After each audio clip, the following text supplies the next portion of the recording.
Este pequeño videoclip es para explicarles cómo utilizar el formato sugerido para la minuta. Este formato surge básicamente de una lógica de pensamiento que es sobre cómo tomar notas de manera activa y no de manera pasiva, de tal manera que eso optimice o mejore la forma en la que yo puedo procesar la información cuando estoy en una reunión. Y eso contribuye a que yo pues tenga primero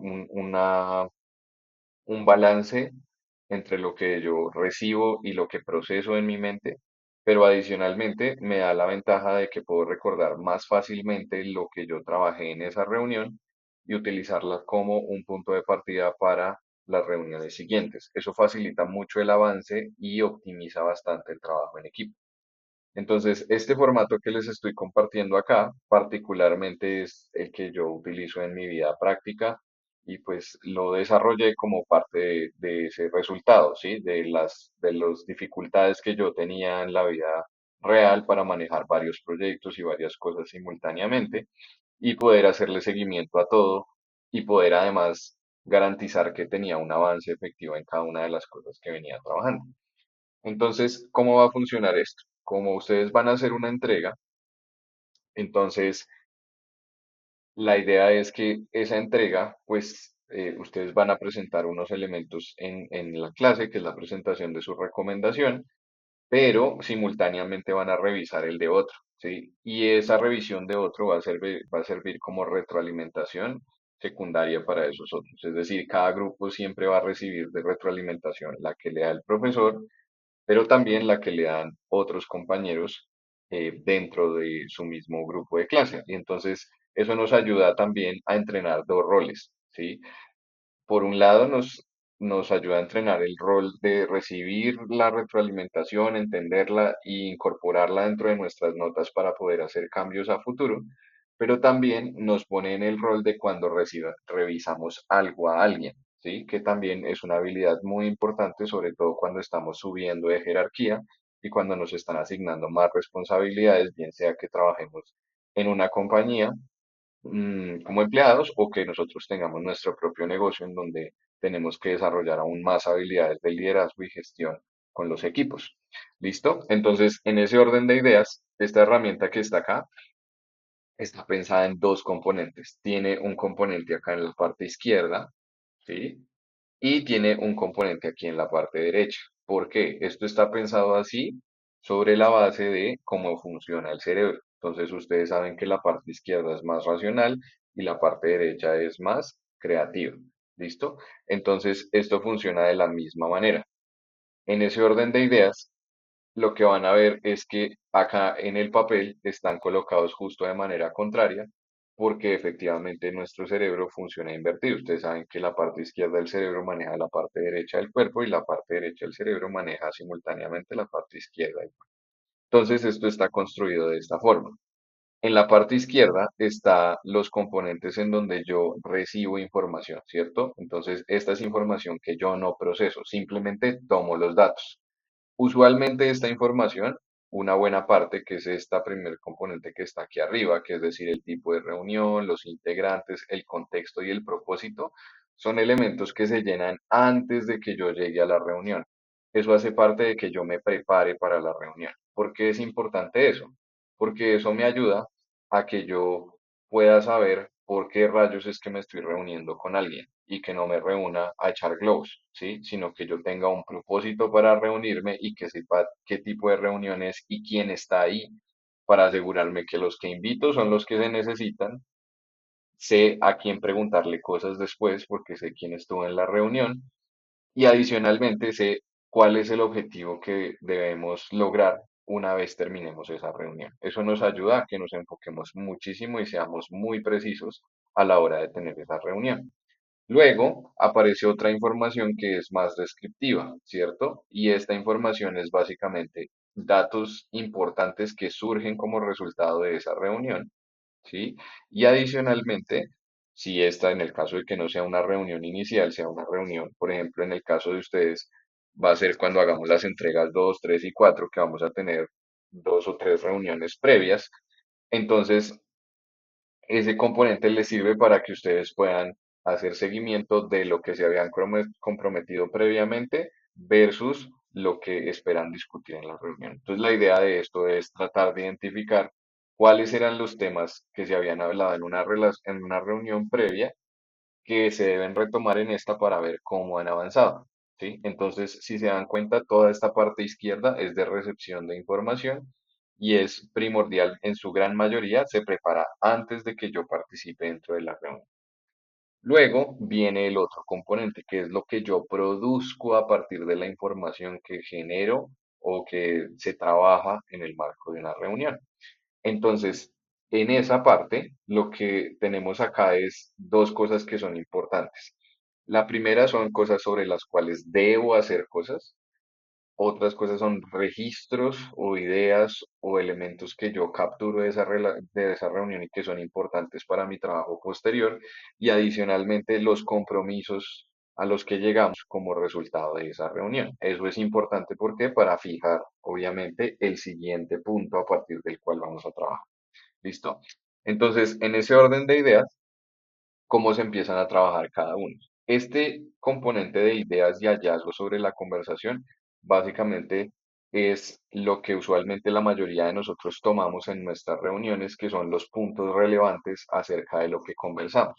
Entonces, la idea aquí es identificar qué es relevante de lo que conversamos, qué ideas fueron significativas, qué cosas necesito tomar nota porque después las necesito retomar para el trabajo o los compromisos que he adquirido, ¿sí?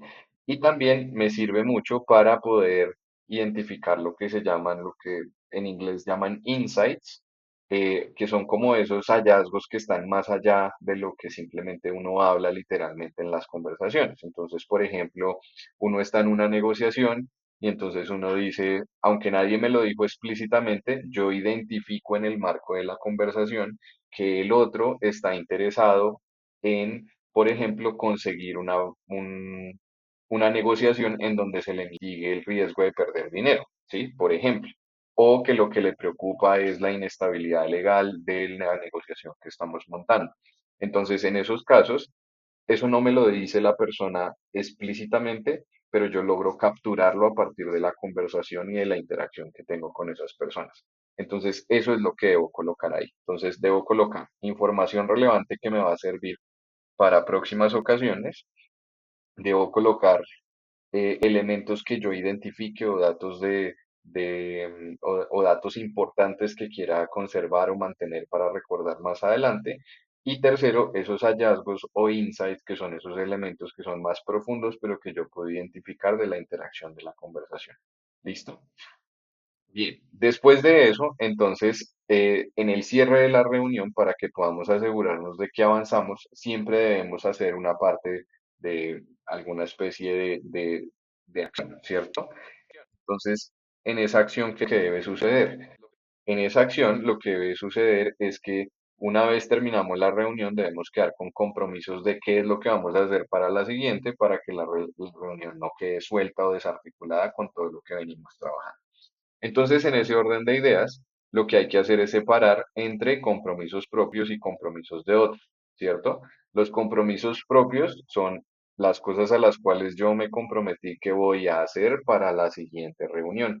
En el contexto de la entrega que ustedes están haciendo acá, entonces los compromisos de ustedes son las cosas que fruto del análisis y de la reflexión que hicieron, se comprometen a cambiar en su forma de trabajar, bien sea en el formato, en la técnica, en el reporte, en la presentación, como qué elementos identificaron que a partir de la discusión y de toda la retroalimentación consideran que es importante ajustar y que ustedes adquieren el compromiso de ajustar.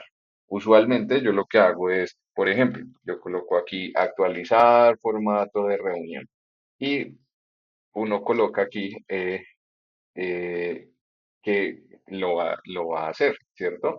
Entonces, estos que están acá son los compromisos que ustedes mismos adquieren como grupo. Y este que dice compromisos de otros es cuando yo se los asigno a otra persona o los delegamos en otra persona y después debemos hacerle seguimiento. Entonces, acá puede haber de dos tipos, puede haber de otros integrantes del grupo, ¿cierto? O pueden ser de otros, depende si hacen esta minuta a nivel individual o si la hacen como grupo. Y para la entrega, lo que tenemos que entregar en términos, digamos, prácticos, en lo que ustedes tienen que entregar como grupo es tienen que entregar esta minuta a nivel grupal. Entonces, compromisos propios nos referimos acá a los compromisos del grupo y compromisos de otros significa las cosas que ustedes le retroalimentaron a la otra compañía a la que analizaron, a la otra que estudiaron y a partir de eso, entonces recuerden, en la siguiente reunión le van a tener que hacer seguimiento, no ustedes, sino otro grupo, a esos compromisos que ustedes les asignaron, ¿sí? Y para el otro, para cada uno de ustedes, como van a recibir unos compromisos propios y unos compromisos de otros, los compromisos de otros, los que otros les digan, ustedes tienen que trabajar en esto, pues son cosas que ustedes también tienen que incorporar y eso les fortalece su retroalimentación. Entonces, fíjense que en su retroalimentación ustedes tienen dos componentes, su propia reflexión y la reflexión que les hacen sus compañeros, ¿sí? Eso hace que ustedes tengan una evaluación mucho más íntegra y que se puedan preparar mejor para su siguiente entrega. ¿Listo? Esa es la forma de llenar. Con respecto a dónde hacer esto, depende de si ustedes son más digitales o menos digitales. Algunos pueden montar una fichita de formatico de estos en su cuaderno, en la vida práctica, si les gusta más tomar notas físicas.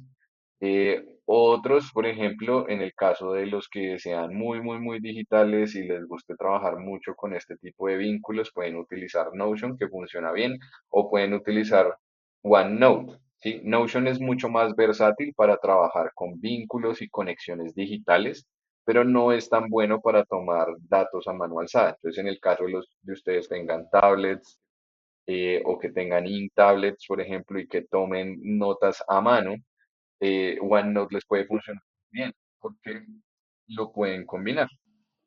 ¿Listo?